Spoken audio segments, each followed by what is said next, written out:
People out here in Wyoming doing TikToks or what? Yeah. Or just people in general, probably. Yeah, people in Wyoming are on TikTok for sure. Well, no, I didn't mean like that. What do you mean? I didn't mean like. What do you mean? I meant like.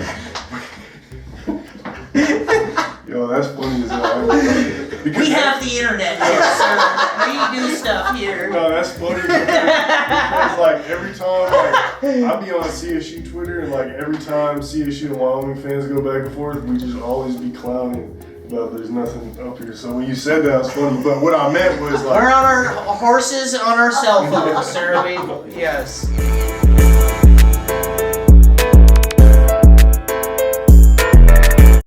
Mile High Minute #1 blog in the universe. Today, I'm live for the first time all the way in Cheyenne, Wyoming, with one of the hottest hip hop artists ever to come out of this beautiful state, 307, man. YO, what's the word? Talk to him.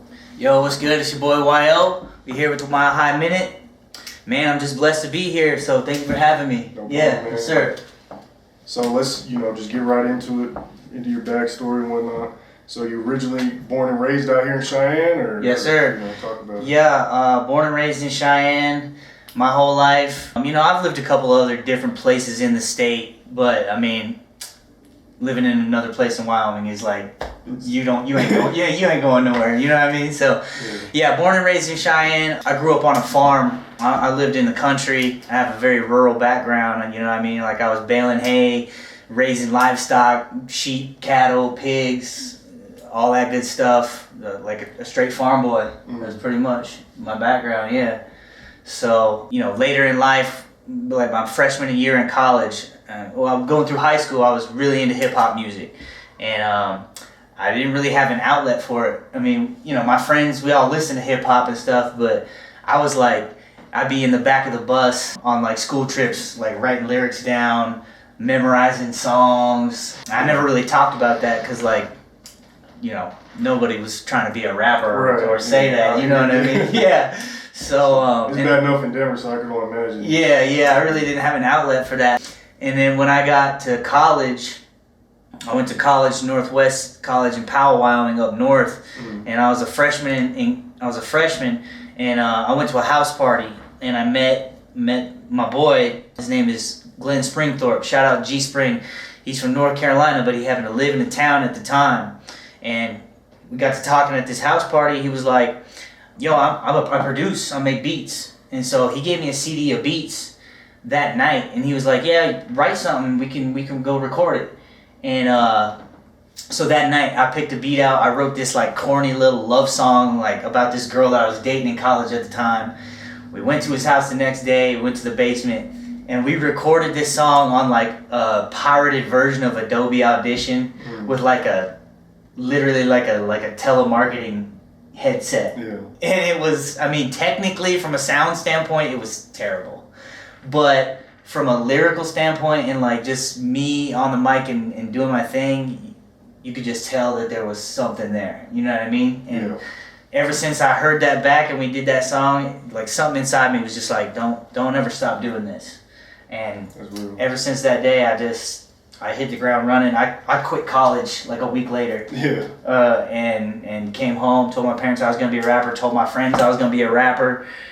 Everybody laughed at me, of course. My parents were mad at me. And I never listened to any of that. I just kept going. That's real. Yeah. So. Well, there's the interview. I'm just playing. All right, let's dive into the beginning. So you talked about growing up on a farm. Yeah. Right?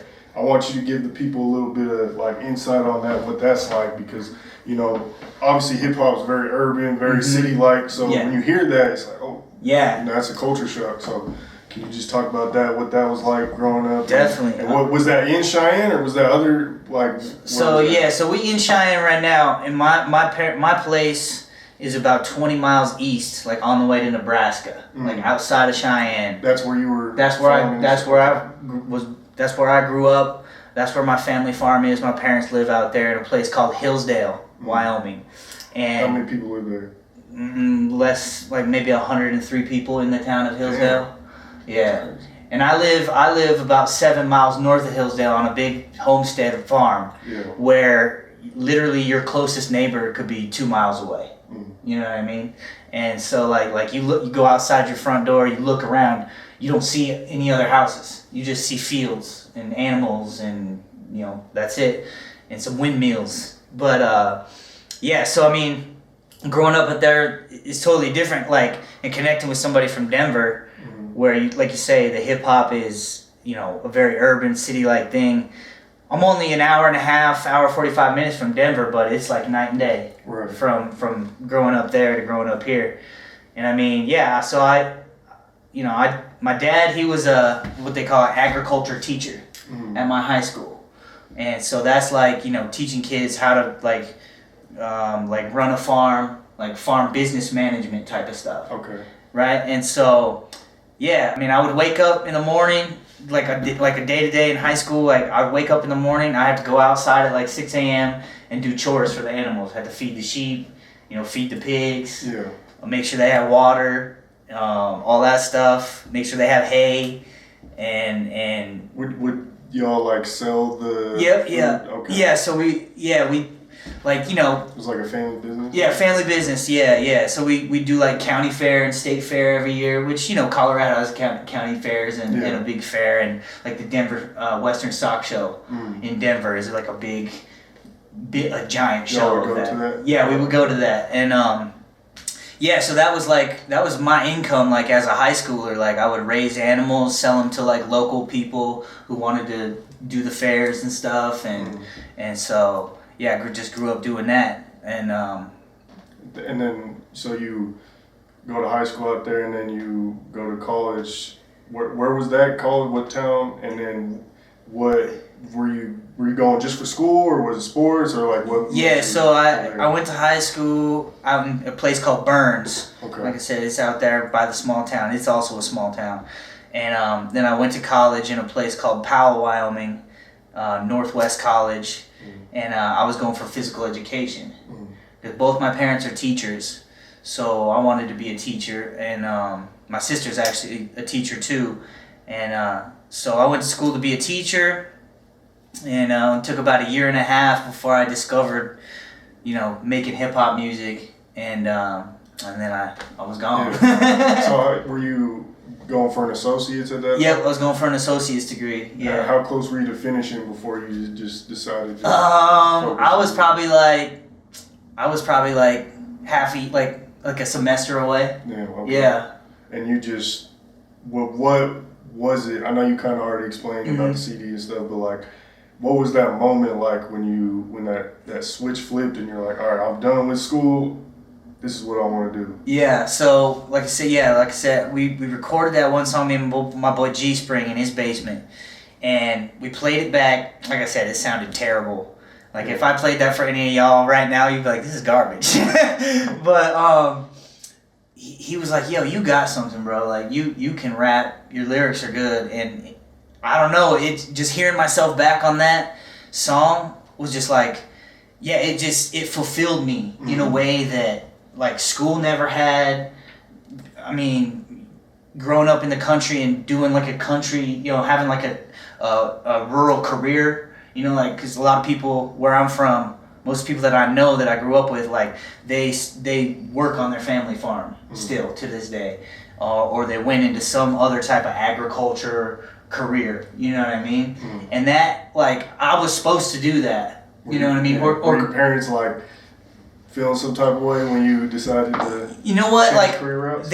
I'm sure they were disappointed that I dropped out of school to follow hip hop music. Like, I mean, I feel like any parent would be like, yo, what are you doing, you know? Especially out here, I bet. Yeah, especially out here. But my parents, like, I've always been a rebel my whole life, like an outlaw. Yeah, I hear that in music. Yeah, I've always been a rebel, kind of outlaw type of person, and so, like, if everybody else was supposed to be doing this in their life and be good at it, I didn't want to do that. I would want to go do something totally different and be better at that than what they were better at. You know what I mean? Something totally different. Yeah. And so that was my whole mindset. And when I heard that first song back in college that I made, it just fulfilled me in a way that doing all that other stuff never did. And that's when I was just like, you know, I felt like I was young. This is the time you're supposed to take a risk and, like, shoot for your dream, shoot for the stars, and follow that dream. And so that's what I decided to do. Yeah. That's dope. Yeah. So what was, and you say you always record on like CDs and like, you like talk about that process a little bit. Because that's some like, and give us a time date, like what was this, yes. late 2000s? This was like 2000, this was like 2010. Okay. 2010, I made that first song. Just before like streaming was really popular. Yes. And it was that kind of transition stage from like CDs to. Yes, before like a lot of people were downloading everything on DatPiff, like when Wiz Khalifa and Mac Miller would put out a mixtape and DatPiff would be broken, you know what I mean, from all the downloads. It was just before that. And so we made, I'm talking like a telemarketing headset on a pirated version of Adobe Audition, and neither of us really knew what engineering was. It was pretty much just like laying vocals down on a beat and seeing what came out. And so after that, I was still in school for probably the next year, and I discovered that since I was a student at the school, I could use their studio quality booth and engineering stuff in the music department just because I was a student. All I had to do was go sign my name on the checklist and block a timeout, and then I could get in the booth. Yeah. And my boy G-Spring knew a little bit about engineering, so I would bring him with me even though he wasn't a student. So he would be on the boards kind of doing whatever he knew how to do, and I would be in the booth on a real mic and stuff. And I was doing like a lot of remixes because I didn't really know how samples. I didn't know how to find beats. I didn't really know you could look on YouTube and find thousands of beats. That was when YouTube just started. Yeah, I mean close. Yeah, I didn't really know anything about that, so I was finding instrumentals. Like I was doing like the game had some good songs out at that time. I was doing like instrumentals of his and just writing my own lyrics and be like a remix, and we would just record those in the student music department. And then it was like probably the next year of school I did that before I was like, and I stopped going to class. I stopped going to class altogether. I would wake up, go block a timeout in the studio, go there, record my little remixes. I planned for my friends and stuff. They thought that was cool, you know what I mean? But I literally stopped going to class. I was like, I am not going to school no more. And then finally, obviously my grades fell, and I was like, all right, well, I'm done with school this year. I failed this year, so time to go back home and just work on music. Yeah, so that's what I did. Okay. Yeah. And then I want you to talk about just that transition once you got home and what that time period was like. Yeah. I'm assuming that was kind of probably when you were talking to your parents about hip-hop. So I went home like 2010, 2011. I went back. I moved back into my parents' house, moved back into my old bedroom, and, you know, obviously told all my friends. And who were you listening to at that time? So, like growing up on the farm, and then once you were in school and college. So in Wyoming, like, we don't have a big artist that we can like connect with. So we would a lot of people just like whatever, and we would always get it late. Like I remember when Drake came out with Maybe You're My Everything. That was a huge song when we first heard it, but that song had probably been out for like almost a year before we got it, you know what I mean? And so we get music from like everywhere, whatever kind of is popular in the rest of the world, we'll get it a little bit later and be like, yeah, this is dope. But for me in high school, I was really into Twista. I was really into Bone Thugs and Harmony.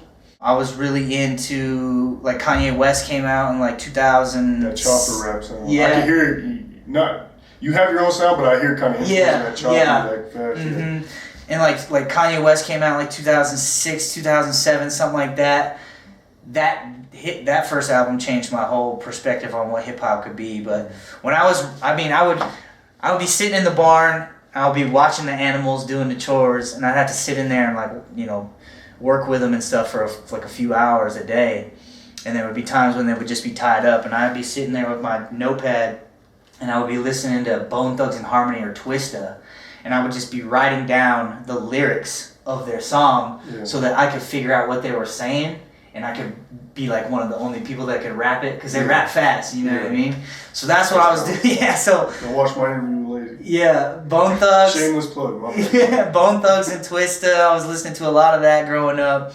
And then when I got out of college and came back home to write my own music and record my own music, it was like, that was like the Mac Miller, Wiz Khalifa era, pretty much. Like, those two had just come out, and it was like, damn, Wiz Khalifa. That was an era for sure. Yeah, and Wiz Khalifa was like a young white rapper. And I just. You mean Mac Miller? I mean, yeah, sorry, Mac Miller. Sorry, Mac Miller, yeah. Mac Miller was a young white rapper, and I just really connected with that. I was like, damn, if he can do it, maybe I can do it. You know what I'm saying? And so a lot of my music in that time was inspired by Wiz Khalifa and Mac Miller for sure. Okay. Yeah. Couple questions. So, does Wyoming, do y'all consider this the Midwest or the West or what? And then two, when it comes to you being white in hip hop, how do you deal with that? Because obviously, you know what people like to say, it's the elephant in the room. Yeah. I guess, whatever, whatever they want to say, culture bullshit, whatever. Like, how do you deal with that? So, a two-part question. So in Wyoming, I think a lot of people consider it the Midwest. And like the other half of people consider it like the West, you know what I mean? Because it was one of the first Western states, right? And it like back in the day, it was the Wild West for sure. Yeah. But a lot of people in the whole state of Wyoming, they really like the Midwest style of music, like Tech Nine and Bone Thugs and Twista, and so so it's kind of a mix of both.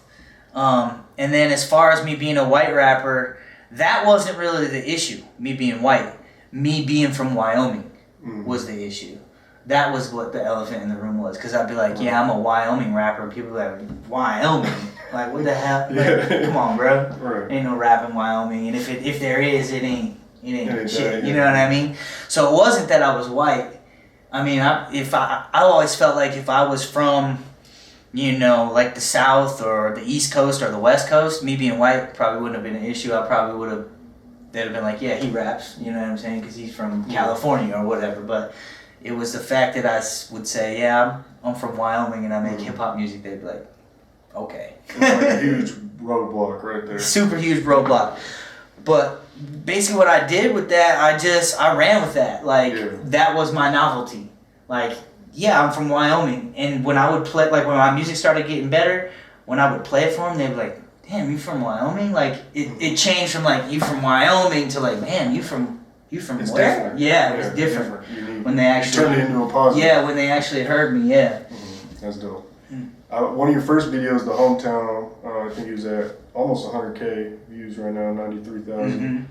I noticed you just repping Wyoming hard, and I like that because I feel like, just looking at it, so I could be wrong, but I'd assume coming from a smaller market, they'd be like, oh, I'm not going to rep Wyoming because people are there. But I like that you took advantage of that unique difference twist that you could, and it's really rep Wyoming. It's in your name, it's in all your videos. So yeah, just, keep talking about that. And that first video, or I don't know if that was your first, but that's one of the earlier ones that did a lot of numbers. So yes, and like, okay, so when I came home from college, I moved back into my parents' house. I basically stole my mother's, because she was a teacher at a high school. She had a school laptop that they gave her. I basically stole that. And I pirated a version of Adobe Audition, which is what we used to record back with in PAL, because that was the only program I really knew about. I was like, I'll just use that. Limited resource. Yeah, limited resource. So I pirated another version of that. I saved up some money. I got me a blue Snowball USB microphone, which I feel like is like the universal. That's like the universal plug and play. Like if you trying to make music, you get this microphone because it's easy. Just plug it in. Yeah, it's a good start. So I got that. I was starting to record. I figured out that I could find beats on YouTube. So I found some original music, and I came across this beat that had the Adele sample in it, the Hometown Glory sample. And I was like, dang, this is tight. And I wrote the song Hometown, and I recorded it on there. And again, from a sound standpoint, not the best. Probably my least attractive song of my entire catalog. I mean, it was what, 2013, yeah. Been a while. Like, if you hear that now compared to my new stuff, you'd be like, damn. But it's got the most plays of anything that I have. And I feel like when I wrote that song, I really was just trying to talk about myself and be real with people because this is all I know. Right. I don't come from a urban background. I didn't grow up in the projects. Yeah. I can't relate to that type of lifestyle, and I can't make people relate to that type of lifestyle coming out of my mouth. Right. So all I knew was I'm from Wyoming. I need to figure out a way to talk about being from here in a hip hop kind of way. Right. Without using guns and, you know, being a gang member and you know what I mean, no ice and chains and none of that. Like I didn't have none of that. You didn't want to lie. I didn't want to lie. I didn't want to lie. Cap rap. You know I didn't want to be capping it all. Yeah. So I basically just wrote about myself being from a farm, trying to be a rapper, and like the struggles of that endeavor, being from Wyoming. And when I put that song out and put that video out, I think it got so much clout and so many views because we didn't have that yet. You know, people heard, like, obviously there's mad hip hop fans here. Right. But the ones that are from here, they didn't have anybody that they could be like, yeah, that's my dude. Right. You know what I mean? Yeah, that's us. Yeah, that's us. He's talking about where we live. I went, you know what I mean? Like, I got arrested by the cops in Cheyenne. I was on probation, you know what I mean? I struggled in that town too, just like he did. Or I lived on a farm too, you know what I mean?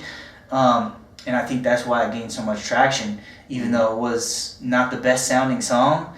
But I also felt like now when I listen to it, it's like, it just goes to show that like what you're saying and what you can make people relate to transcends the quality in a major way, and that's kind of what happened with that song. So I noticed in a lot of your earlier music, it was more hip hop vibes, and now that you bring that up, I did want to ask, like, is there, what kind of, I guess, problems are there out in Wyoming, or like, you know what I'm saying? Like, are there gangs? Are there? I know it might not be like Denver or anything, but like, is there violent? Like, what kind of stuff like that is it? Because I mean, I know it's not a big city, but there has to be some sort of stuff like that to a certain extent, right? I mean, there's really no open gang activity. Like, there is not Cheyenne is the capital of Wyoming. It's the largest city in Wyoming, and there is literally no open gang activity. Like, you don't see no spray paint, no nothing. I mean, yeah, murals from like legitimate artists. You know what I mean? There might be some little tags, you know, here and there on the south side, but not from anybody that, like, if you go there, you can go anywhere in this city in any color, anytime, day or night, and no one is going to hassle you for, you know, from some gang standpoint. Is there drugs or anything? There's a lot of drugs. You know, meth, fentanyl. That's probably been the most prevalent problem in Cheyenne and other bigger cities and even small towns in Wyoming is the drug problem, for sure. There's no gang activity. I mean, maybe you might get hassled by like a motorcycle gang if you was wearing some kind of like some kind of vest or something. But that's rare. You know what I mean? I would say the motorcycle gang activity is more prevalent here than like street gang. White boy gangs. Yeah. So, but yeah, drugs. That's that northern Colorado. Yeah, drugs for sure. And I mean, the police around here really don't have nothing to do. Yeah, like so they'll go for the lows. Yes, so that's like how I felt in Arvada sometimes. Yeah, so you're getting hemmed up for having some little bit of weed. Yeah, you know what I mean. You're getting hemmed up for being a underage drinker. You know, DUIs, of course, which you shouldn't drink and drive. Right. But yeah, a lot of that type of stuff. Like, no one's getting arrested for drive-by shootings or gang violence or anything like that. Like, there have been some shootings in Cheyenne. You know what I mean? People have gotten shot, but it's like one person over some kind of quarrel that they had. It wasn't nothing like crazy. Like a self-defense. Yeah, open carry right out here. Yeah, we have open carry out here, so you don't need a permit to carry a gun, and you can conceal it. Yeah. So that's different. So people have guns out here, but that's not really a really an issue. You know what I mean? Right. One of the biggest problems that I've faced is that like when you do get in trouble or something, like you fuck up and you get arrested or something, you get put in the paper or something. It's such a small town that like people feed on that. Oh yeah. People feed on that, on the negativity of someone's life, way more than they feed on the positivity of someone's life. They will. That's the internet. They will be much quicker to push you down once they've seen you gone down a bad path than lift you up when they see you on a good path. That's real. Way quicker. Yeah. What's the demographics like out here? Demographic, obviously a lot of white people, a lot of Hispanic people, and a little bit of black people sprinkled in there too. Like I have a lot of black friends out here. Is there a lot of natives too? I feel like there's some native culture. In Cheyenne, there's a little bit, but as you go in different parts of the state, way more. See more natives. Yeah, see more natives. Yeah, because we have like reservation land in different parts of the states, so you'll see a lot more Native American culture and presence in a couple different places, especially as you go further north. Like what part? I'll say like Riverton, Lander, Shoshone. Places like that, like a lot of the towns' names are Indian names. Yeah. Are those towns like? What do they look like? Kind of like. Are they stereotypical like native land? Probably not. If you go on the Wind River Reservation, it's like a stereotypical reservation looking place, which I don't really. Say that like. I'm not even trying to sound funny, but like teepees or anything like that? No, not like teepees. Not teepees. Like they got businesses and stuff. Yeah. Absolutely. Like they're just like smaller. They're just like smaller. I would call them like one horse towns. You know what I mean? Like small places. Dude, that sounds great. On the reservations, like really poor. And I'm not speaking from any kind of experience, just from living in Wyoming is my experience. Passing through, like, I guess you could say that like the reservations might be like a more dangerous parts of the state. Yeah. But they're also one of the more busier parts of the state because they have casinos and stuff. Right. Like they can have casinos on their land, and people like to go gamble. So, it's a lot of different cultures here. Yeah. There really is like. That's dope. It's just in a smaller area. You know what I mean? Yeah. I noticed your latest drop was a lot more. It was like hip hop and country mix. Yeah. And your earlier music it's hip hop. You still get the country vibes. Yeah. Just with what you're talking about and what you're wearing and stuff. But it was more rappy rap. Mm-hmm. Talk about how your style's kind of evolved and stuff like that. Yeah. Because I think that's smart. I think you really honing in on that uniqueness of you being country, because I feel like a rapper in Denver, if they rap country, is like unless you maybe in Erie or something like Greeley maybe. So when I first started out, I just wanted to be a rapper, and it really didn't matter what kind of rap. Like I could do conscious rap, party rap, like hippie rap. I could do like rave music, EDM rap. I just wanted to be diverse in that way, and so I could work with whoever I wanted to work with, and like you said, switch styles. And I probably would have done country music or some form of hip hop country music earlier on, but I just never thought I could sing very well, so I never tried. And so all my stuff was just hip hop, and then just here recently this year. I've started singing a lot more on some tracks, and with today's modern recording technology, you can hone it in pretty well and make a not very good singer sound pretty decent. Yeah. So I figured out that I could sing just well enough that we could make some songs work where I'm singing. Yeah. And so it was like, all right, I live in Wyoming. I grew up around country music. Right. Some of my favorite. Yeah, absolutely. Some of my favorite artists growing up before I ever got into hip hop music was George Strait, Garth Brooks, Alan Jackson, Reba McEntire. I was listening to that type of stuff way before I ever listened to anything hip hop. George Strait's my favorite country artist. Definitely. He has hits, man. Yeah. So it was just recently this year when it was like, yo, we're singing a little bit. let's try some country music, you know what I mean? Some country hip-hop music. And obviously it's going to be a little bit hip-hop because that's what I love to do. Right. But like the hooks and some of the verses and stuff that I'm working on now has got a lot more country in it. So that's dope. Yeah, I like that. I also wanted to ask, man, obviously we're in Wyoming. I got to ask, I'm a diehard CSU fan. Everyone knows Fort Collins. That border war, you know, we just lost in football. We're about to come back week 1 with Jim Moore, and we got a basketball game next weekend. All right. You know, talk to me a little bit about like what the Wyoming Cowboys mean to you guys, the state.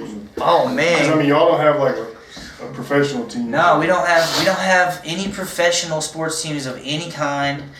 We might have. I think we might have like some smaller like semi-pro football teams around the state, and maybe like a smaller league hockey team. I can't remember, but the Wyoming Cowboys basketball and football is, I mean, top tier in Wyoming for sure. The games are fun to go to, whether it's basketball or football, and I mean. You been there? Have you connected or performed or anything? I haven't performed. Been to a lot of games though. Been to a lot of games, yes, and I mean, especially since Josh Allen was just he graduated or he was in Wyoming. He was our quarterback for a year, maybe a couple. I can't remember, but and now he's one of the biggest stars in the league. That has really risen the hype for Wyoming Cowboys. But I mean, even before that, everybody's a Wyoming Cowboys fan for sure. Yeah. I know Andrew Wingard. He played at Wyoming. He went to RV, which was the rival high school I went to. I remember our school. We played them. He played basketball too. Yeah. And then there's a couple. Conway. He was from Aurora. There's a lot of Colorado kids that would go play at Wyoming. Yeah. I could probably keep going. I can't remember the one dude's name. He scored a touchdown in the. It was the Broncos. Oh, the lineman. The lineman. Yeah, I forgot his name. I can't remember his name. He's from Wyoming too. Yeah. So, yep. So everyone's out here probably like Broncos, Nuggets, Rockies. Broncos, Nuggets, Rockies, Cowboys. Yeah. I mean, there's definitely my boy, he's from Wheatland, which is just like an hour away. He's a Philadelphia Eagles fan. Yeah. Diehard. So it's not everybody. not everybody is that way. I mean, you got Cowboys fans here. You got a lot of Raiders fans here. Yeah. People that grew up in Cheyenne, Raiders fans. But, obviously Denver teams for sure. Yeah. Side note, when I dropped my top 30 GOAT list from Colorado rappers, there's a dude. I had told people, I spent some time out here, like kindergarten through like 2nd grade. But it was Douglas, not Cheyenne. Oh, shit. But those were my earliest memories becoming a football fan. And I was a Cowboys fan. My dad was a Cowboys fan. So, but people back in Denver, sometimes they'd be trying to climb me like, oh, he's from Wyoming. He's a Cowboys fan. but it's like, I don't know. I grew up pretty much in Denver. Yeah. But it's funny, just hearing the perspectives and the different teams and stuff like that. Yeah. I mean, I was at the Super Bowl party last night, and 3 of my homies there were draped out in Broncos gear, head to toe. Yeah. I was like, almost. Y'all come down to Denver a lot? Like people out here for games and stuff? Or games or just the music scene? I mean, a lot of people go to, obviously northern Colorado for sure. Like Fort Collins, there's just more stuff to do down there for... Yeah. I wouldn't say, for everybody of all generations, but mostly for the younger generations, like concerts, live shows, fashion, food, you know what I mean? Like, we have a lot of chain restaurants here, but if you go down to northern Colorado, it's a lot of eclectic. It's more eclectic when it comes to everything, basically. Is green chili big out here too, or no? Green chili? In the Latino community, for sure, I'm Hispanic. I grew up eating a lot of green chili in my family, so yeah. Because definitely in Denver, and that's all I feel like. So do y'all get a bunch of culture from Colorado as well, or does it kind of spill over, or with the sound and culture and stuff like that, or? It's kind of where y'all kind of have your own swag and stilo with the country stuff. With the country stuff, sure.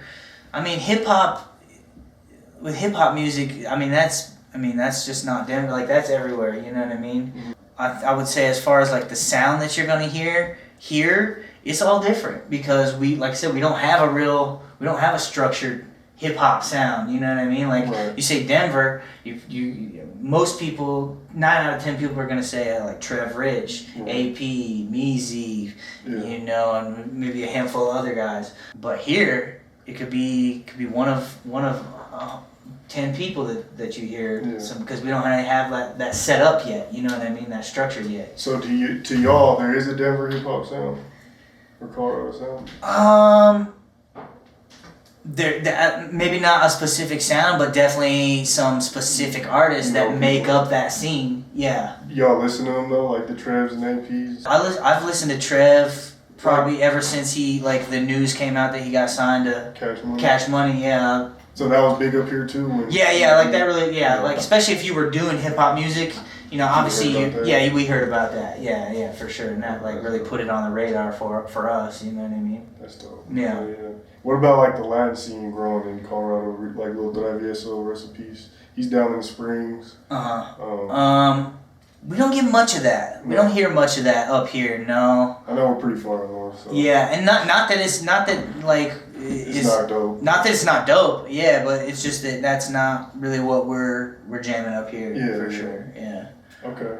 I did want to ask, you know, I think it was one of your videos, sorry for being honest, you talked about Wyoming streets, and pretty much the way I took it, you know, correct me if I'm wrong, was like you said earlier, there's not like a whole bunch of like gangs or anything crazy, but it's still tough. Like there's still like a lot of tough people out here and stuff like that. So you want to talk about that track a little bit? That one kind of stuck out. Yeah, I mean a lot of my friends came from a gang lifestyle, like in a different state, you know what I mean? And they came here for like to not be in that anymore. So like there's tough people here. Like there's, you know what I mean? Like there's people who will, will quick to run a fade. Yeah, you know what I mean? I'm sure, yeah. You know what I'm saying? There definitely are.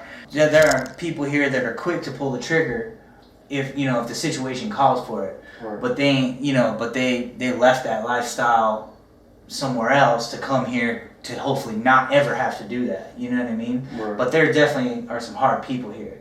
And then like that song, Sorry for Being Honest, I really talk about a lot of like artists who live here but aren't from here, and they talk about like having money, like a lot of money, or like having nice cars, and they don't. You know what I mean? I've never really been. So you were calling out the BS. Yeah, pretty much. Yeah.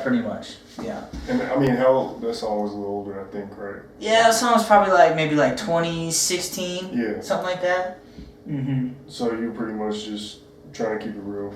Yeah, I've always just tried to keep it real, because I've always felt like that's what we relate to the most. Yeah. You know what I mean? Because I've lived here. Everybody knows me. You know what I mean? If I come out with a song saying I got 100 bands in my pocket. I got, I'm rocking diamonds. I'm like, no, you don't. I seen that kid at the pool hall playing pool the other day. He ain't got none of that. Right. You know what I mean?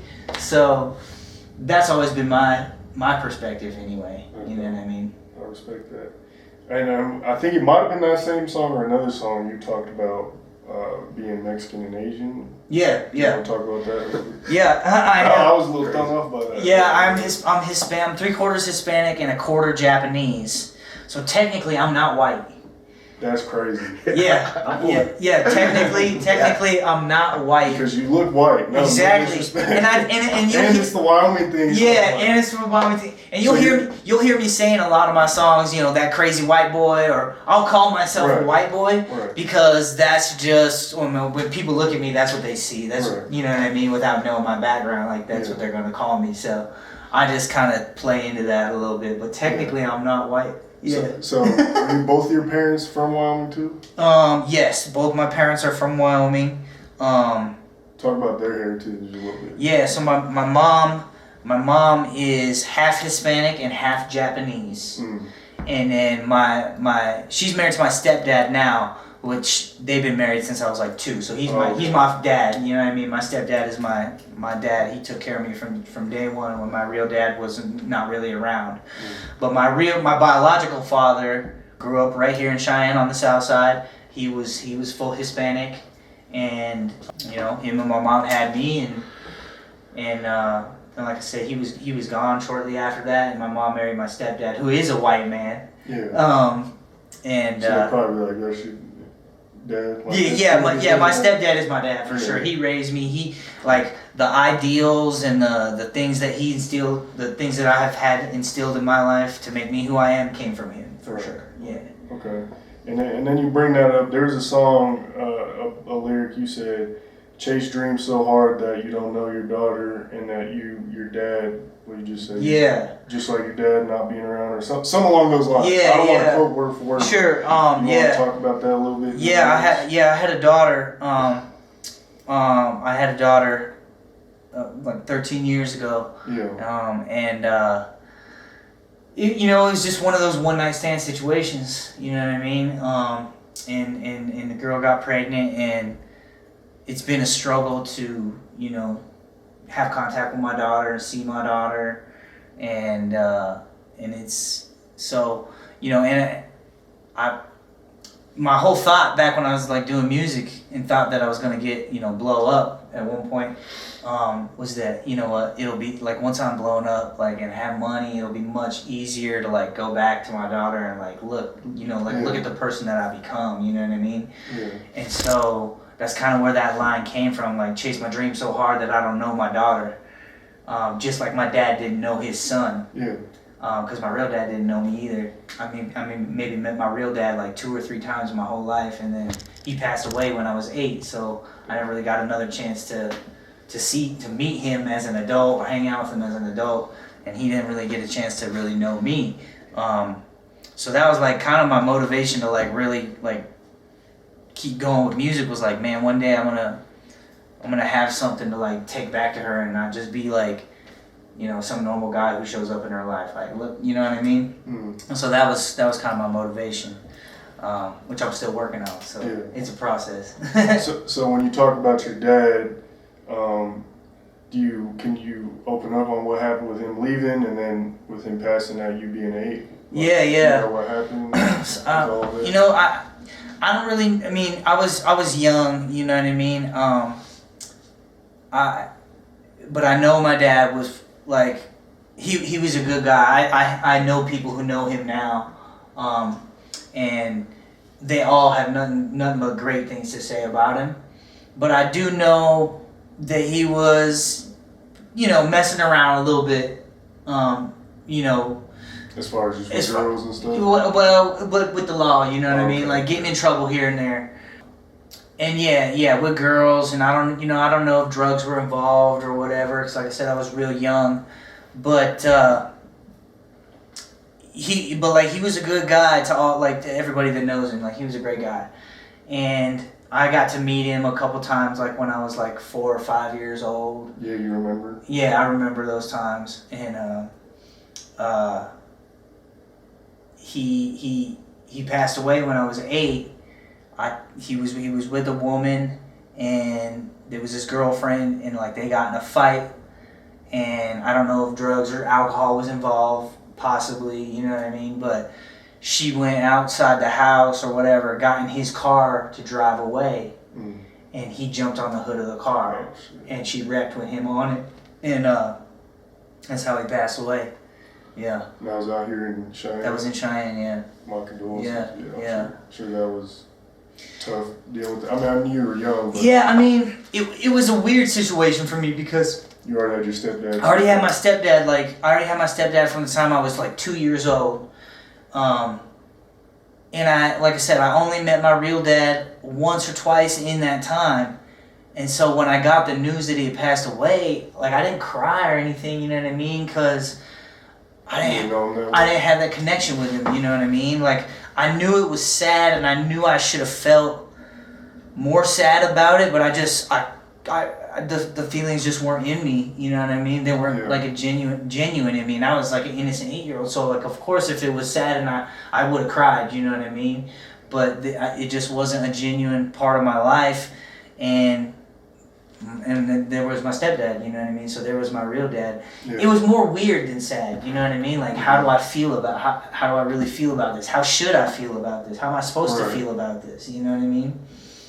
Excuse me, just trying to like find answers. Yeah, just trying to like figure out like, what does that mean to me? You know what I mean? And obviously, like, as an adult.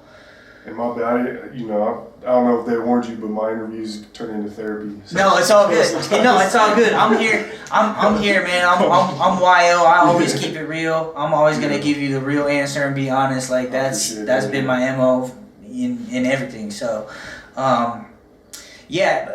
And I mean, I was still in I was still in close contact with my real dad's side of the family. Like my grandma and grandpa, my cousins that came from that side of the family, my aunt and my uncle who were his brother and sister, like I still had contact with them. And so growing up, getting a little bit older and like understanding life more, I would see how sad and heartbreaking it was to them, to lose a son, to lose their brother, to lose my cousins, to lose their uncle. And so it became more prevalent to me, like, yeah, my dad was a cool dude. You know what I mean? He was a good man. And so I started to feel those feelings more as I got to adult and talked to people in my family and talked to other people in the community who knew my dad. Like, you know what I mean? Like, damn, that is sad. I wish he was around so he could see what I'm doing now, so we could talk. You know what I mean? Just be homies, you know what I mean? Yeah. So, but yes, so a lot of those feelings about losing my dad came more later on in my life when I started to understand things more. Okay. Yeah. Now, I'm sure you've probably dealt with this, just because I've dealt with this as far as just being white in hip hop and whatnot. So, do people automatically judge you or assume they listen to your music like, oh, I ain't mess with this dude, he probably spoon-fed. Like you ain't had no struggle. Like, have you ever kind of dealt with that kind of, and how have you turned that into motivation or not tripping? No, I've never really had that. Argument against me because I don't rap about that. I don't say that I had a struggle like that. I don't say that I came from a hard upbringing like that. In fact, if you go back to some of my early music, there's plenty of lines in there that say like I came from a good household. Like my parents were there for me. Yeah. You know what I mean? That's dope. I never really gave people the ammunition to have that argument against me. Yeah. I deaded it from day one when I was rapping, like that. This is who I am. I have a good mom. I have a good dad. I didn't grow up in the projects. I didn't have to carry a gun. I was never in a gang. Like, so you can't say that. Like, my whole MO with music has just been like, I'm gonna be so good at rapping and making the music that it's gonna transcend all of that shit. Like, they're just gonna hear it and be like, this is a dope song. Right. That's it. Dude can rap. That's it. Yeah. Right, that's it. Okay, I respect that. I did want to ask, transitioning into the part you talking about being a dad. How old were you when you had your... I was 22, 23 years old. Okay. Mm-hmm. And is that your only kid? Yeah. Okay. Mm-hmm. Talk about that a little bit. Like, are you attempting to, be more there? Yeah, absolutely. Like, there's been attempts to try to have more contact with my daughter. She lives in Mississippi with her mom. Far, yeah. And so I've tried, but it's always come down to I pay my child support. I'm not behind on child support, none of that. Like I pay it all. It's all good. Send money for birthdays, send money for Christmas, send gifts, whatever. Try to figure out what she wants. Yeah. Talks, but my baby mama, she's a little difficult. She don't really want to talk to me, which makes it hard. So there's because I have to go through her to talk to my daughter, right? So my baby mama talks to my parents from time to time, and I've been in contact with my baby mama a couple times to try to get more contact with my daughter because she's a teenager now, right. And that's a rough time in any kid's life, and I don't want to just like show up and be like, oh, we gotta hang out now, right. You know what I mean? I don't want to do that. So I've been like, I'll write a letter. We can start with like emails, a phone call, something small, just to like let her know that like I'm trying to be there. You know what I mean? Other than just like the money and the gifts and stuff that she doesn't see come from me. You know what I mean? Right. But it's always been a struggle, and it really has never worked out. And I mean, I have every right to like go to the courts and be like, look, I'm not behind on child support. I have every right to be in contact with my kid, but I don't want to take that route either, because I feel like that would be even worse than me just showing up. Like, oh yeah, now you gotta go through a whole court situation to see, so somebody can be in your life. Like, police got to get involved, the judge has to get involved, and I just don't want to involve my daughter in that type of situation. She's got school, she's a kid, she's got friends, she's got her whole life, and I just don't want to even bring that kind of stress and chaos to her life. You know what I mean? So I've kind of had to take the high road on it and just be like, look, if I can't have contact with her, if it's gonna be this much of a struggle, I guess that's the way it's got to be right now, so that she can have a peaceful life and not have none of that bullshit in it. Yeah. And when the time comes for her and she's an adult and she, if she ever feels like she wants to come find me and have a relationship with me, that's gonna be her decision. But I'm not gonna force it on her, and I'm not gonna make no court system force it on her either. Yeah. I respect that. Okay. Yeah, I mean, I just feel like it's always cool for people to get background, you know what I'm saying? Absolutely. These interviews and stuff. Yeah. Put a story to the music, Yeah, I mean, because we all just real people, you know what I mean? Like, any artist, you know what I mean? Drake is just a normal, he's got normal shit going on too, you know what I mean? He might have $1 billion jet, but he lives life just like the rest of us, you know what I mean? Right. And these types of interviews, I feel like, make the best interviews. For sure. Because everyone can relate in different Absolutely, ways. And that's been my whole thing, like with my music and everything. Like, I'm going to tell you who I am. Yeah. You like me, you like me. If not, you don't.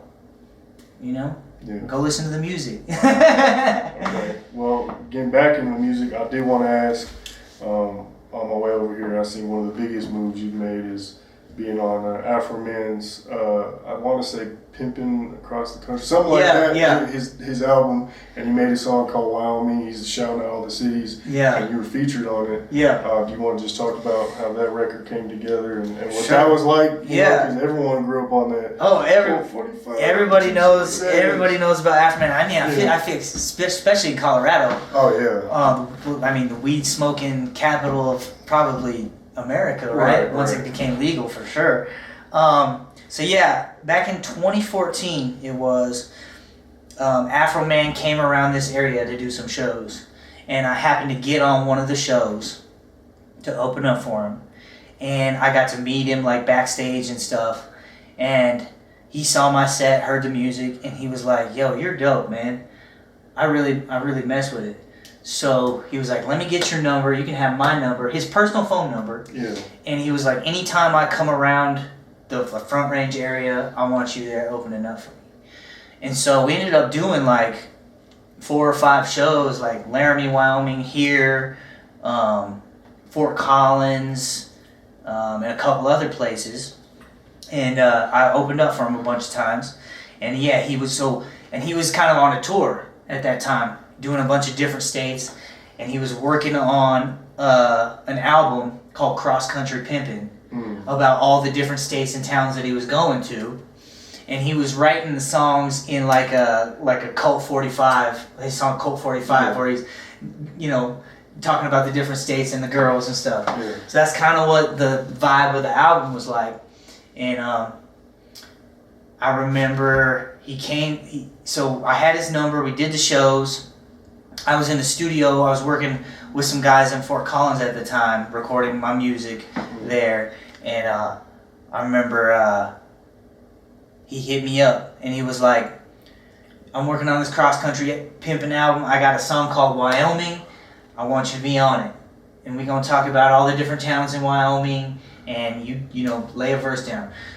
Send him my email, he sent me the track, he had his verses laid down, he had part of the hook laid down. and a space for me. So I recorded it right then and there. I sent it back to him. Pretty quickly? Very quickly. Yeah, very quickly. I wanted to. Yeah, I sent it back to him very quickly. And I didn't hear from him for a couple weeks. And I remember I was up north in the state. I was in Gillette, Wyoming at the Starbucks standing in line. My phone started ringing. I pulled it out. It said Afroman on it. I was like, damn, what's he calling me? So he called me. I stepped out of the Starbucks to talk to him. And I'm thinking to myself, like, damn, I'm just out here talking to Afroman on the phone. Like, this is crazy. He was like, dude, I got the track. It's perfect. I couldn't ask for anything better. Perfect vibe for the song. So I was like, sweet, can't wait for it to come out. And I didn't really ask him, like, when's it gonna drop and shit. So we ended the conversation, and then like 4 years went by, and I didn't hear nothing out of Afroman. Yeah. I'm sure he came back to do some shows around here, but I didn't get on him. He didn't hit me up. I didn't hear anything about the song, so I thought it was just like, oh, there it goes. You know what I mean? And then one day I was at my house, and the DJ, shout out DJ Nike, Casper, Wyoming, Kiss FM. My boy up there does the morning show for Kiss FM in Casper. And this was back in like 2017 or 20, like I said, like 3 or 4 years went by. I didn't hear nothing from Afroman. DJ Nike and Casper hit me up on the Facebook message, and he was like, yo, man, good track with Afroman. Like, you killed the verse. It was awesome. He was like, I'm going to write an article about it for the radio station and send it to you. And I was like, oh, shit. So the song must have came out. So I get on YouTube. Sure enough, there it is. Yeah. It's got tens of thousands of views. They're climbing, you know what I mean? And you didn't even know it was out. How long was it out? I didn't even know it was out. I think it was out. I think it had been out for, maybe a few days or a week or something before I... So he probably hit up the radio station or something, maybe? I think it just got discovered, like... Yeah. Someone in Wyoming. Somebody who somebody who listens to Afroman heavy was like, oh yeah, he put this song out, and then somebody in Wyoming was like, yo, look, he's got a song called Wyoming, right. And then the DJ from Casper picked it up, word of mouth, and they wrote an article about it, and wrote about me being on the song, and that's dope. Yeah, it was even crazier. Like just in the last year, I was on TikTok, and you know how you can put a song with your video? That song's been put on like 2,000, 3,000 videos. Yeah. And none of those people know it was me. Just people out here in Wyoming doing TikToks or what? Yeah. Or just people in general probably. Yeah, people in Wyoming are on TikTok for sure. Well, no, I didn't mean like that. What do you mean? I didn't mean like What do you mean? I meant like... Yo, that's funny as hell. We have the internet here, sir. We do stuff here. No, that's funny because like every time, like I be on CSU Twitter, and like every time CSU and Wyoming fans go back and forth, we just always be clowning about there's nothing up here. So when you said that, it's funny. But what I meant was like we're on our horses on our cell phones, sir.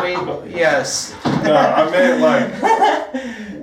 We're a bunch of people in Wyoming doing the TikToks. Yes, yeah. So, a bunch of people in Wyoming were doing the TikToks. And even people from out of state who were traveling through. A lot of the TikToks that I saw with that song on it were people from out of state who were just traveling through Wyoming. Yeah. And they would be like in a nice town, like one of the towns, or like out on a hike or something, and they would be shooting the scenery, and they'd have that song posted. Okay. Yeah. And when I figured out that all these people had the Afroman song on their videos, I went and commented, and I was like, yo, that's me on there, and they're like, yeah, that's dope, dude. Like, none of them knew. Well, because I noticed it didn't say featuring. No, it doesn't. It doesn't say featuring YL. Is there any reasoning behind that? I mean, it was like that for the whole album. Yeah, so it wasn't just you. Yeah, it was like that for the whole album. I mean, I totally wish I would have had some control in that, but like I said, I didn't know the song even came out. Right. So whatever he wanted to make the title is what happened. It would have been cool though, because of course you would have been able to add it to your Apple Music and absolutely, yeah. It's not on my Spotify, it's not on my Apple Music. Right. I just literally have to tell people straight up, like, yo, I have a song with Afroman, here it is, and send them the link. That's all I can do. That's cool though, but yeah, Afroman, come on, man, give me some credits on there, and everyone else on there too. Shout out to Afroman though, man. He really, that was one of the highlights of my early career for sure.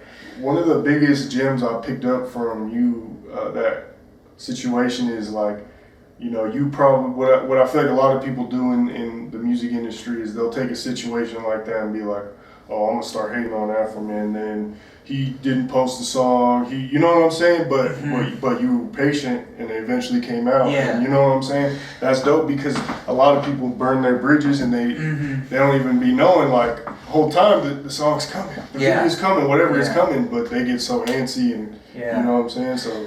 I mean, I was never mad about that. I mean, I guess, you know, me not being credited on the song, I'm like, man, I wish you would have done that. But it doesn't make me upset. Right. Because you didn't have to be on the song in the first place. Yeah, I didn't have to be on the song in the first place. And you gotta, like, from my perspective, when I first started making music, I never thought anybody would hear it. Right. I never thought anybody would hear it. So I never expected anything. Like, for my song Hometown to get 100,000 views, I never expected that. So the fact that it does, I'm just like, that's a bonus for me. You know what I mean? And like, you always have that credit. Yeah, and I mean, like, just being on a song with a Grammy-nominated artist like Afroman, somebody who's known throughout generations. You know what I mean? Right. I mean, that's more than I ever thought. That one thing was more than I ever thought would ever happen with my music. I started rapping because it made my spirit feel good. That's it. Right. That's it. And if somebody liked it after that, cool. I'm glad you like it, but I like it. Yeah. That's why I did it. Yeah. Not for. I didn't expect anything to happen. Right. So I'm happy. Like, I mean, from that to this interview to Afroman to any show that I get, I'm just happy that I'm able to perform and make music. That's it. Love. That's all that matters. Yeah. Thanks. And you've also have some sort of connection or done work or opened up shows for like MGK Tech Nine. Yeah. You want to talk about that? Yeah. And me and my now manager, St. Paul Rodriguez, who Crowns and Kicks, does all my merch, does all my embroidery. Shout out to St. Paul. You need anything done for your merch or your business, that's the man to see. But he was a music artist when I was coming up, and he's actually the person that inspired me to start making music. And I'll get into that story here in a bit. But yeah, Tech Nine, Machine Gun Kelly. We were doing music, me and Paul, and we heard that they were coming to Cheyenne. Tech Nine, Machine Gun Kelly, Chris Calico, who else was it? Mayday, Prozac, and like pretty much everybody in Strange Music at the time coming to do a big show at the Ice and Event Center. And that's in Cheyenne? Yeah, that's in Cheyenne. It's now called I think it's called the Taco John's Event Center now. Anyways, we're like we play Taco John's. They from here, right? Taco John's is a franchise that started in Wyoming. Dope. Yes. That's dope. Yeah. They got something called too. Yeah. So they're bringing them there, and Machine Gun Kelly was going to be on the show, and I don't know. I can't even remember how we got on the show. I can't remember who we connected with to make us openers, but somehow we did it. Bird. Oh, that's right. Yeah, it was Jake Bird. Jake Bird was a big show promoter here in Cheyenne, and he was the one that brought. He does a lot of big country stuff now in other states. Is he a bigger Mexican dude? No, he's a white guy. Okay, different dude. He's a white guy. Right. Yeah, Jake. Shout out Jake Bird. Not Larry Bird. No, but he started out doing hip hop shows here in Cheyenne, and now he's on to bigger and better things in the country world for sure. He does a lot of big shows. But he brought Tech Nine and Machine Gun Kelly and Strange Music here, and we happened to know him. So we were like, let us open up, and that's how we got to be openers, and we got on the flyer and everything, and it started to become like a real deal, and we were all excited, and I got to open up. What was that? That was 2012. Oh, so that was before, like, I mean, Tech was already pretty big, but that was before, like, probably when MGK was really starting. He was a Wild, Wild Boy had just come out. Yeah. So he just hopped on the scene. Yep. He had just hopped on the scene, and so I got to go on right before all those guys, and then we got to hang out backstage with them and chop it up with MGK. And I remember MGK was on stage doing his thing, and I'm watching him. I look over, Tech Nine standing right next to me. That's far. Yeah, face painted all in white, you know how he does, and standing right there. And Probably felt like a movie, yeah. It felt like a movie, bro, and Yeah, it felt like a super movie. And the backstage moments were crazy. And I just remember thinking to myself, like, dude, me and Paul were the first Wyoming artists to ever do anything like that. I was the first one to have a major artist on a song with me. First Wyoming artist to be to open up a major show like that with, I mean, the #1 independent label of all time. You know what I mean? Did you all talk to MGK about him in his time in Denver at all? Or? No. I mean, I didn't even know he was from Denver at that time. I had no idea about his background. I thought he was a Cleveland. I thought he was. He's from Cleveland, but he spent like some high school. And middle school years in Denver. Yeah. I actually lived right next to his old middle school. Oh, for sure, for sure. Like I found that out later on, as like I became a fan of MGK. You know, like I heard in the grapevine, like he used to live in Denver. Yeah. Like, oh damn, that's cool. You know, but at that moment I was like, oh, Cleveland dude. You know, right. And he was pretty sick that day. Like he was like throwing up on the bus before he went. Just becoming a rock star? Yeah, just becoming a rock star. And I remember he had to like sit down on stage. He took all his clothes off. He was in his goddamn underwear climbing on the shit. And he had to like sit down and like take a breather because he was feeling it. He was not feeling too well. But yeah, we talked a little bit. He was super cool even though he was sick, probably not feeling it that day, but got to chop it up a little bit. And I just remember thinking like, damn, I'm going to be famous. Like, I'm going to make it after this, you know what I mean? Just like rubbing elbows with these guys. So it was a cool time in my life for sure. Okay, now I do want to ask, obviously Wyoming is kind of known as like a more conservative state. Mm-hmm. Last year or 2020, last year or something, there was like a huge billboard that went viral.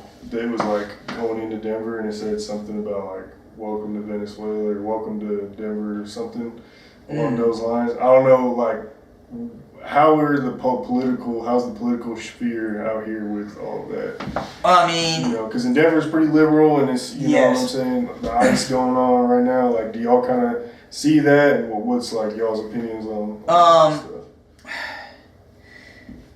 stuff? So like if everything is night and day from Denver or northern Colorado to here. It's all night and day. The music scene is night and day. The nightlife is night and day. The political scene is night and day. Very liberal down there. You go 2 hours north to here, very conservative. Because this is like, I mean, we always joke around, me and Paul. The good old boys here, you know, type of people that are really about, finding a good job, having a good career, getting married, having kids, doing that real normal life stuff, and not that It's better. Yeah, not that that's great, and not that people in Colorado aren't about those ideals. They are, obviously, but like, it's just so much of a bigger place that you get a whole mix of people. You get just much more diversity, and when you have that much more diversity, you're bound to be more liberal on ideas and politics and things that you're doing in life, you know what I mean? Because there's just so many more people. Yeah. Yeah. Well, that's a good way to answer it. Well, that was a good test. Yeah. You gotta think, sorry to interrupt, but I mean, so Denver has over 1 million people in the metropolitan area. Right, yeah. Wyoming doesn't even have 1 million people in the whole state combined. Right. We're at like 600,000. So everything is just much more spread out. And when you come to the capital city of Cheyenne, you get basically a majority of one group of people. Yeah. You know what I mean? Yeah, you don't see like a big skyline. Like you get the downtown, but it's not like Denver. Where sure, there's a little bit of diversity in here, but it's like it's sprinkled in. You know what I mean? It's sprinkled in. Whereas like Denver, you go one part of the town to the other, and it's like a whole different ethnicity. You know what I mean? Yeah.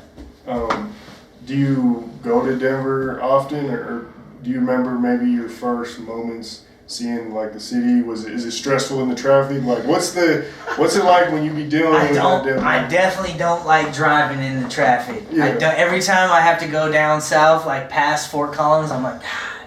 Yeah. And it's just like, not that I don't, like I'm good at driving in it, I just don't like it. Yeah. Because like you go from nothing. No And being able to go from one end of the city of Cheyenne to the other in 12 or 15 minutes. Yeah. No traffic. Yeah. And where in Denver, it would take you half an hour to go a couple miles. You know what I mean?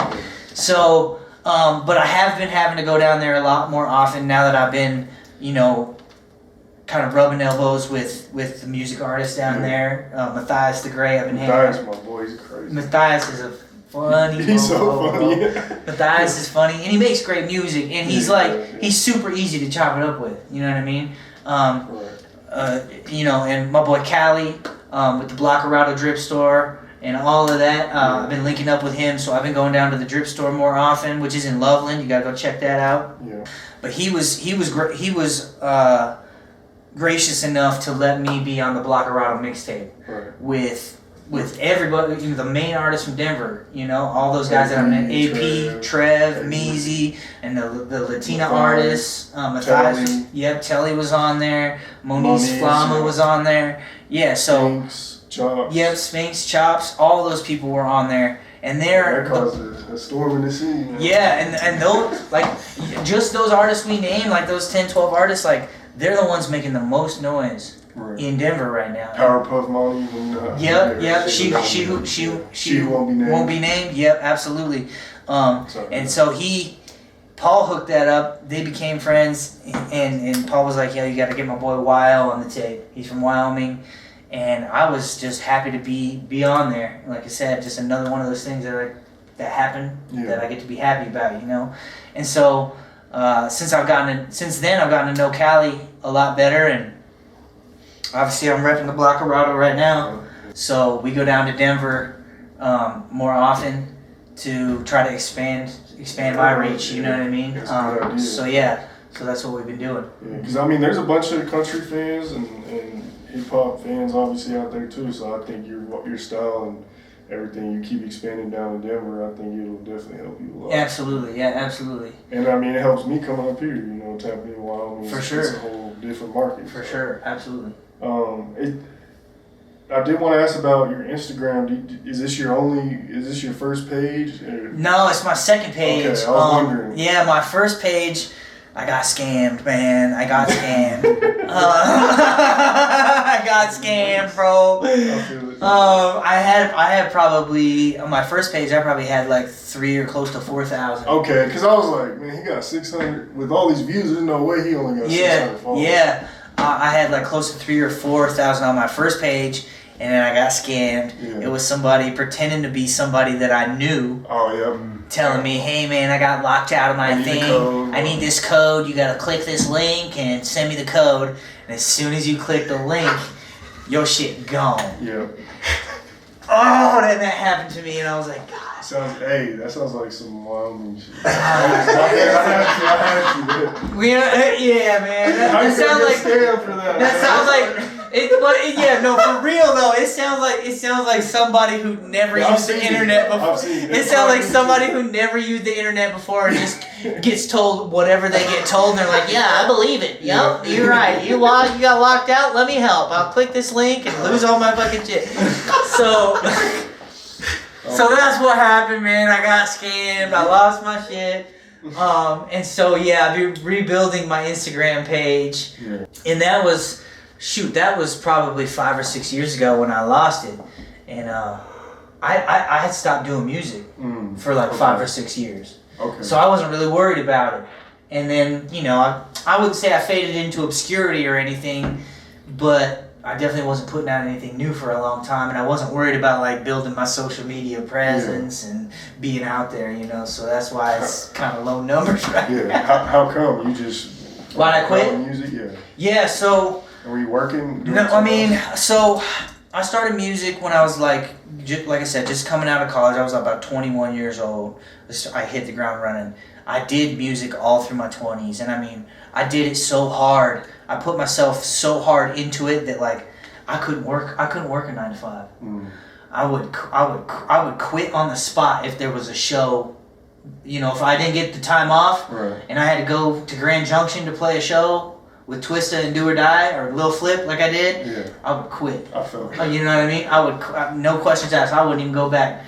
And so I couldn't work a 9 to 5. I barely worked a 9 to 5 all through my 20s because I was trying to do music, and I mean, I was selling weed to make money because. Here too, that's bold out here. Yes, but it was easy for me because when I first started playing shows. Green market. Yeah, when I first started playing shows, like 2014, that was when like the legalization hit Denver. Yeah. And so all the shows that I was playing in Greeley, Fort Collins, everywhere were like sponsored by the newest weed company, the newest dispensary, the newest vape, whatever.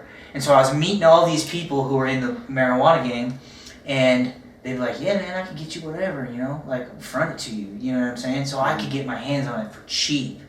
And I won't name names, but I won't name names, but I had a very I won't name names, but I had a very steady plug for marijuana who would front it to me, and I would bring it up here to Cheyenne, and I would sell it because.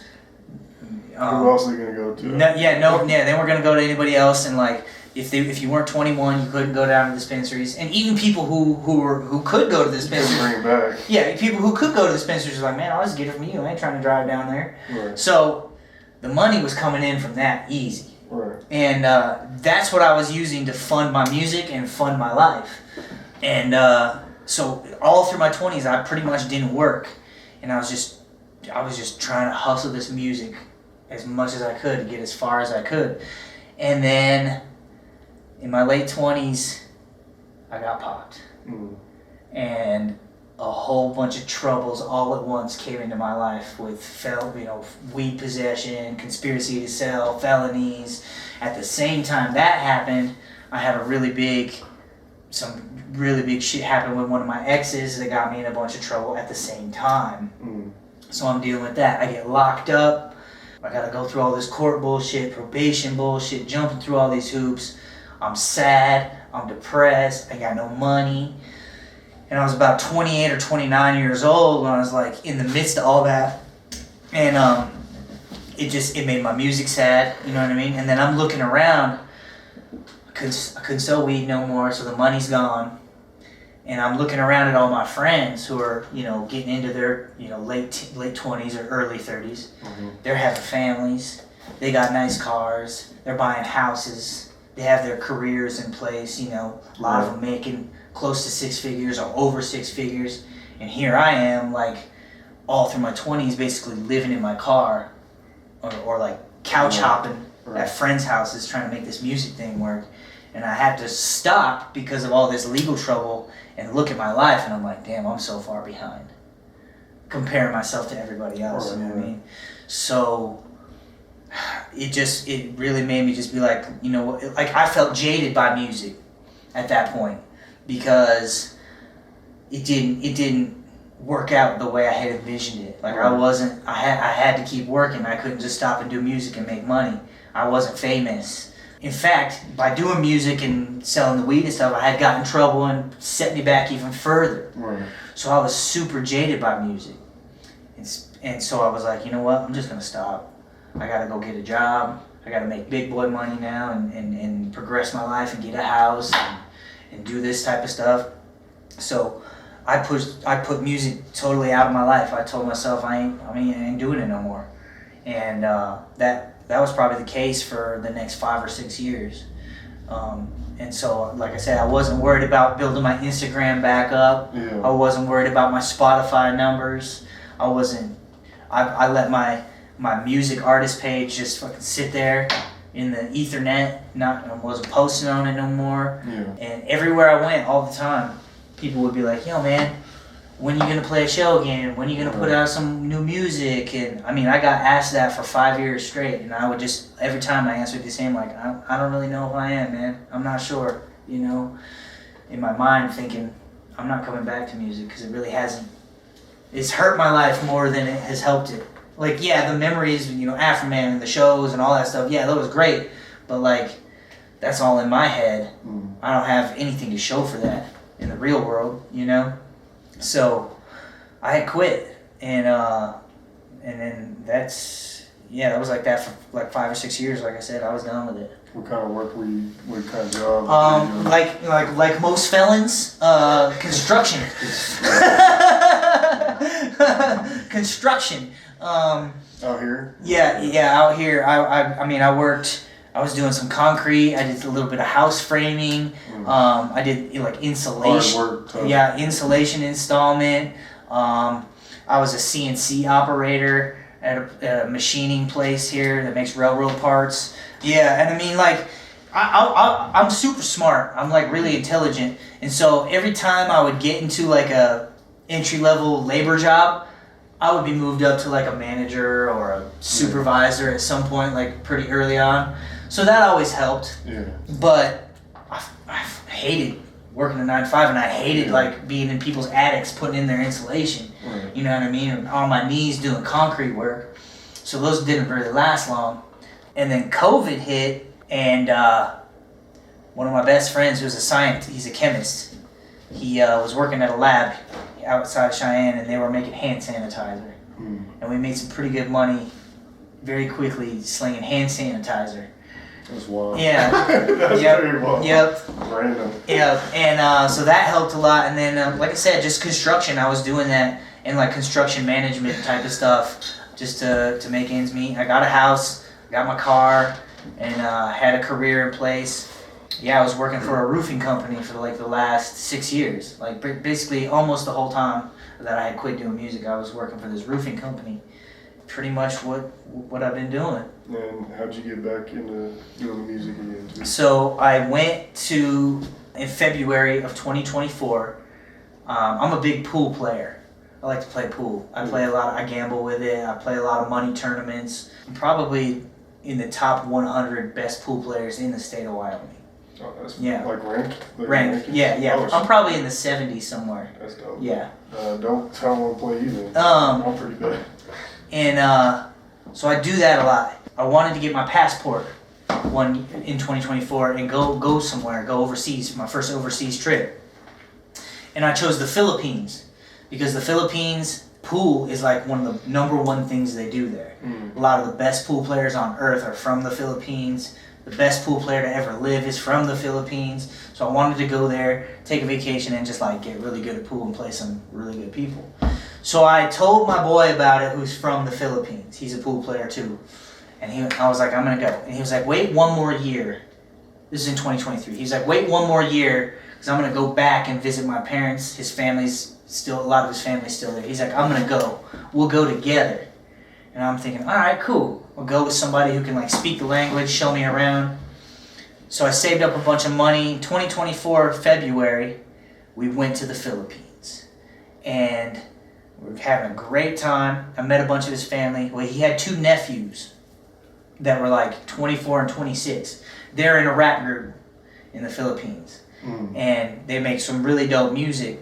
And there's like 5 or 6 of them that are in this group. And I ended up meeting them. We showed each other our music. And again, at this point, I'm done with music. But he was like, the nephew was like, yo, you here for like 3 more weeks. We got a microphone and a guy who can engineer. We got a cameraman. We'll make a song, record it, we'll shoot a music video. And I'm like, yeah, I mean, once in a lifetime, like, yeah, I'm here. Sure, yeah, let's do it. So we wrote a song called Dito Sa Amin, which means our hood. And we recorded it in one of the rooms in the house, and we shot the music video, and that really like lit a fire under me to get back into music. It was just such a good feeling to be doing it again, to be, to do that thing that fulfilled me on day one, to like be doing that again. And I was in a much better place in my life. Like I had gotten through all the legal shit. I had gotten through all the court stuff, the probation. That wasn't on me anymore. So, and I had money. I was in a much better place in my life. So when I came back from the Philippines after doing that song and video, it was like, you can't give up on yourself. And then I started thinking about all the people that were asking me over those 5 or 6 years, when are you going to put something new out? When are you going to do a show again? It was like, man, you can't give up on those people either. Because they've been hanging on to YO since day one, you know what I mean? Like, they're waiting. So it was just like, you have this talent. You were born with this talent. Like, you can't throw it away. You know what I mean? So I came back from the Philippines in 2024, and then that summer, I started doing music again. Yeah, that's how I got back into it. Yeah. Okay. Shout out to Jiro, and shout out to everybody in the Philippines 90 gang for getting me back into music for real. Would you be able to play some on that guitar here? No. That's a full prop right there. That's a 100% prop for the video. I am making country music right now, so I have picked up the guitar to try to learn a little bit on my own. But I'm definitely not going to display that for everybody here right now. I respect it. Where can people find you on Instagram, social medias, all that, YouTube? Make sure you let them know, man.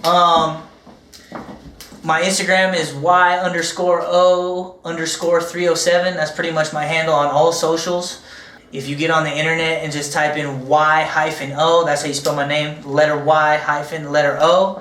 It'll come up, my YouTube, all that, Facebook, and Spotify, same thing. Check my Spotify out, check my Apple Music out, and just tap in, man. I'm trying to expand my brand, expand my name, and keep this music thing going. So I need y'all to come help me out.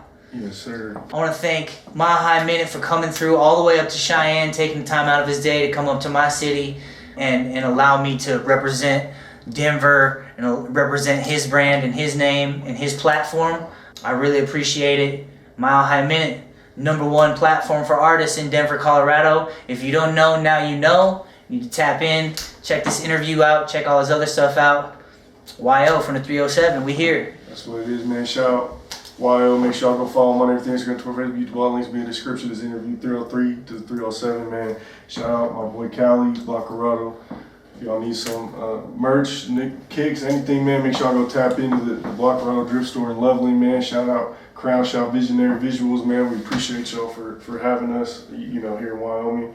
Make sure y'all hit that like button. Comment down below the biggest gem and your favorite song from YO in the comments. Hit that subscribe button, hit that bell button, stay notified when all the latest news drop. Mile High Minute, #1 blog in the universe. Make sure y'all follow us on Instagram, Facebook, do that again. We're on all streaming platforms. That's what it is, Mile High Minute, #1 blog in the universe. Appreciate you, bro. Appreciate you. Let's go.